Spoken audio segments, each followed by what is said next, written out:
Welcome back, viewers. You are still tuned into Prime Live. We are so excited to welcome back our resident tech specialist, Brendon Peterson.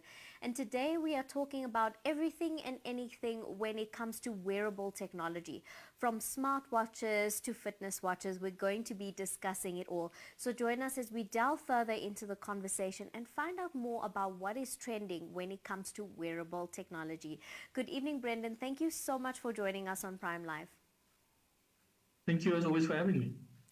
Thank you once again for joining us. I think I'm going to start a conversation based on some of the previous conversations we've had when it comes to things Mhm. like protecting your privacy, protecting your personal information, and things like that, and the importance of doing that when we're shopping online or when we're navigating the web, or even when we are using different devices and things like that. Mhm. Now, with the invention, or rather the resurfacing, or the whole idea of wearable technology becoming such a huge and such a normal part of our everyday lives, what is the balance between a wearable device that is incredibly convenient, offers you a wide range of services, access to your apps and technology that you need on the Mhm. go, but how do we balance that with the much needed sense of privacy that we did discuss previously?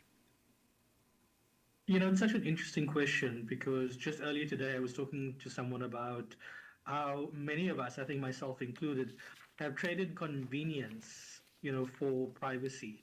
So we've given up a lot of information about ourselves for, being able to have the convenience of, 60-minute delivery or even faster delivery, the ability to tap and pay for something just from your watch or your wrist, and all of these sort of wonderful things that technology has brought us. But I mean, even with wearables, we've got to be conscious about security, and you've got to look at factors like, how securable, how secure focused, security focused is the brand that you're purchasing your device from. Are you able to lock it down if you're not, using it with your phone, or even, if you are using it with your phone? Because it's so easy to, take a watch off, or, as smart rings become more popular, take a ring off, and then that's linked to information that's, linked to your phone, your personal sort of life. And we've got to look at how these things are secured, not just from a sort of biometric perspective, but that data that's being processed. How secure is that data being stored, and how much do we trust the company that is storing that data for us? I think those are very important questions, particularly because a wearable piece of technology is incredibly different from your cell phone. For example, I Mm. know of a lot of people who will go to the bathroom to wash their hands and might take off the watch, Yeah, especially if it is a smartwatch, because it might not be waterproof or whatever the case is. How likely are you to leave it in that space? It's very, very yeah, possible, and it's a lot more possible because your cell phone will probably be in your bag or in your pocket. But with a wearable mm, device, there is definitely that much higher risk percentage of you forgetting it somewhere or leaving it somewhere. So I can completely understand the whole idea of the risk you're putting yourself at in terms of your personal information, your banking apps, and a lot of the smartwatches actually allow you to access your apps on your phone from yeah. your wrist as well. So it can pose quite a big threat when it comes to privacy. So I think it goes back to the important tips that you shared with us the last time in our previous conversation about how important it is for us to make sure that we're keeping our private and personal information safe and secure. But there's so much out there on the market when it comes to wearable technology. We're seeing these fitness devices, we're seeing smartwatches that are linked to your cell phone, and it can be quite difficult to navigate the space of what is good, what is not good, what is Mm. convenient, what are some of the best wearable technologies for your personal needs. Can you take us through some of your favorite options, or some of the things that have really looked cool and interesting to you when it comes to the space of wearable tech? Well, just jumping back to what you said now about, the security thing, you mentioned, when people wash their hands. I used to have a smart ring. Washed my hands, took the ring off, and somehow promptly lost it. So, I a living example of how you should be very careful with your devices. But in terms of how you choose these sort of things, I get questions like this every day. And I sort of answer this the same way I answer the question of which phone should I get, which tablet should I get, which laptop, or PC should I get. For me, the big question is how are you going to use it? What are your needs? And what is the operating system that you are working with? Some devices, unfortunately, like some Samsung devices, will work best with Samsung phones and will work okay with other Android devices. Some devices are platform agnostic, will work across the board. Some devices like the Apple Watch will again only work with iOS devices. So, those are sort of the first questions. And then the question is, do you need a watch or do you just need a fitness tracker? Do you need something, are you a professional runner? Are you someone who runs marathons? Do you spend a lot of time outdoors? Because again, that changes sort of, which devices we're going to be looking at. So there's a very broad spectrum of devices out there, and it all really depends on how are you going to be using it. I think a lot of us look at these devices, we see the hype, we see the marketing, we're like, oh, this is amazing, it's incredible, but you're not going to use 80 to 90% of the features. All you need is something that's going to essentially give you your vitality points. And in that case, you don't need to be spending 20, 30, 15,000 rand on a device. I think that's some great advice. I think it can be very difficult. We do live in a society and in a world of overconsumption. I mean, we used to live at a time where you would only get a new phone just because your old one stopped working or you broke it or you lost it.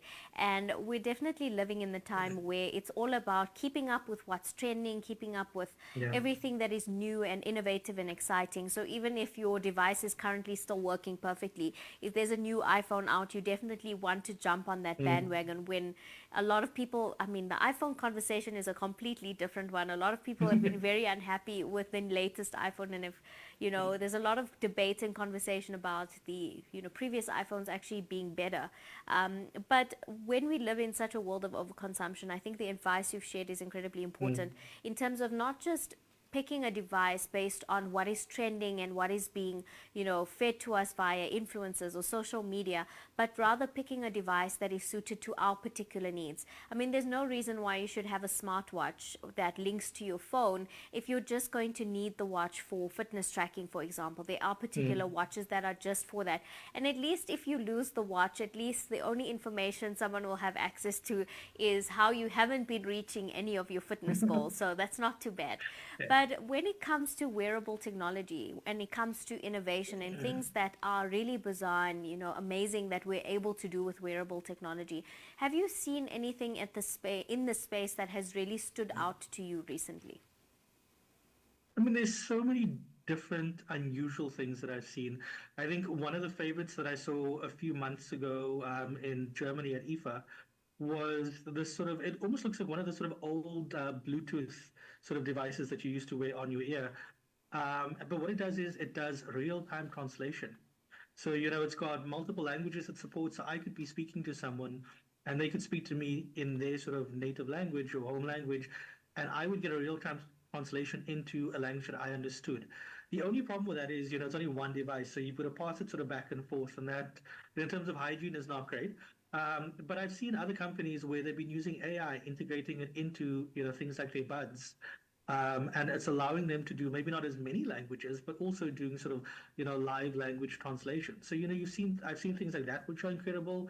I've seen wearables like Huawei's D2. I think we spoke about fairly recently, which can do sort of real time tracking and sort of measuring. With different health metrics, and that's been sort of globally certified in the regions where it's in as a actual medical device. And I know a colleague of mine at the Citizen wrote a great article about it, which all the watchers should actually go and check out. Where he was able to take it to a sort of medical facility and check, and the difference between what this watch was giving him in terms of stats and what this actual medical device was giving him was something like 0.01%, difference, which is negligible. So I think we're seeing a lot of innovation happening sort of right now, especially in the health and communication side of technology, and using it in wearable devices because these are the things we have with us all the time. I mean, those are some incredible, devices. I mean, I didn't even imagine that that would actually be possible.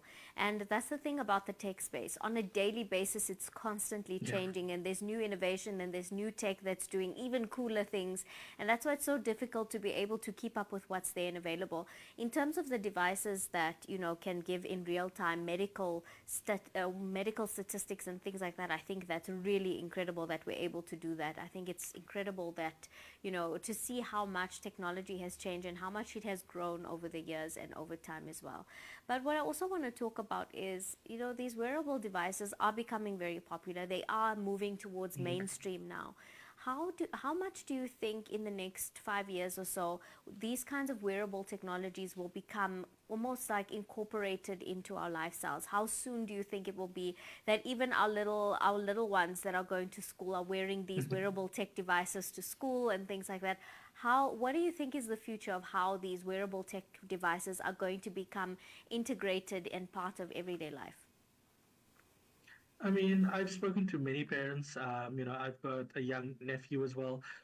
And, a lot of parents are saying that, because of the way the world is, unfortunately, they want to get devices where they can at least track and see where their children are, make sure that they're at school all the time, nothing is going on. With my young nephew, there's always the concern, you take him somewhere, you know what kids are like, unfortunately, they just want to run off. So, putting something like an air tag into like a silicone band that they can wear around their wrist, just to make sure that they're safe. I think we're seeing a lot of that. I think we're also seeing, parents trying to find some sort of, whether it's smartwatch or some other device. A lot of companies, especially some of the Chinese companies, have kiddies focused wearables where it obviously doesn't allow sort of bad apps or sort of negative things on there, but allows the parents the ability to communicate with their child in case something ever happens.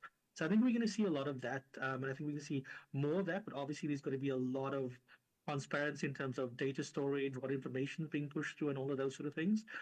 But I mean, in terms of how these things are building into our lives, if we move beyond just sort of the wearable as we know it, overseas there's a company where you've got things like smart mattresses, which can then track your sleep. You can adjust it for temperature.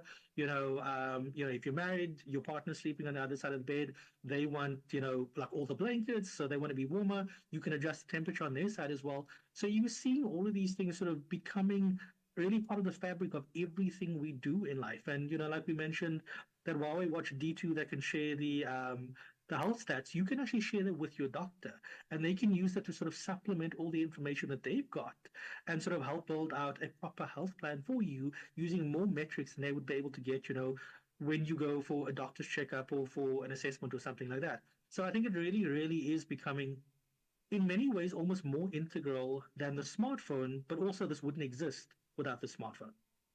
I think that's very well said. I think it reminds me of that time where cell phones just came out, like the tiny little cell phones, and it wasn't necessarily a norm, and it was something that was so exciting and so innovative to everyone, and not everyone had it at that point. But it's almost like this conversation we're having now in real time, where it's an unimaginable thing to have these smart mattresses and these air Mm, tags and these types of watches that can actually provide a lot of safety and security for children, which we know is a huge issue in South Africa. It almost seems like something that is, wow, it's crazy, and there might only be 10 or 20 people that have access to this mm, technology. But in the same way that cell phones have transitioned to the point where every single person has a cell phone, even the little ones, I'm sure we'll get to a point in time, maybe in the next 10 years, where those kind of wearable devices also become completely normal and almost everyone has mm, access and almost everyone wants to get their hands on one as well. But that's the thing about tech, on one day it's new and exciting and innovative, and then it becomes the norm, and then you move on to the next and the next. But in closing, this is probably a very difficult question to ask you, and it's probably as difficult as asking a parent who's your favorite child. When it comes to wearable tech, which one is your favorite, and could you share why? Oh, that is a hard one. I think there's a few. There are companies that make sort of smart glasses where you can do everything from record video with cameras, and these don't do it, or you can just sort of listen to music and audio and speak to an AI assistant. I think things like those are very cool, even with the lenses. I saw something fairly recently where a woman who was hard of hearing was able to sort of have a pop-up that appeared sort of in her glasses, so you couldn't see it from the other side, but she could see it, and it was almost doing a live transcription of what someone was saying. So I think things like that are awesome. But personally, what I'm using at the moment, I don't know if you can see this, um, but what I'm using is a Huawei Watch GT5 Pro, and it looks like a normal watch. But it is able to last for up to 2 weeks. Does all the health metrics. And it works across the board, whether it's Android, iOS, or anything else. So I think that things like that are incredible. And then also, there are great sort of wearables that sort of clip into your ears. They look sort of see if you can see this. It sort of looks like a weird shaped earbud, but what's great about it is, if you're living in an area that's not necessarily safe, or, as we know, a lot of women have got to sort of watch out, unfortunately, these days more than ever before. You want to go out, you want to go for a run, but you still want to be aware of your surroundings. Things like this sit very comfortably, last for a long time, allow you to sort of make a call, answer a call, listen to music, podcast, whatever, but still hear what's going on around you. So I think, these are some of my favorite things at the moment. Thank you for sharing that. I mean, that was very cool. But Brendon, thank you so much for joining us this evening and having this really insightful conversation. I think I've learned a lot about what is new, what is in at the moment, and I'm really, of course, always impressed to see how technology has innovated and changed. So thank you for sharing with us this evening. Thank you so much for having me. Thank you very much. Viewers at home, that was our resident tech specialist, Brendon Peterson, sharing all things when it comes to wearable devices, from AI mattresses to, these incredible smartwatches that are able to track your vitals and your medical health in real time. It's absolutely amazing what has been able to be achieved when it comes to technology and the innovation that is constantly being worked on a day-to-day basis. But viewers at home, on that note, it is time for us to take a quick ad break, and we'll come right back.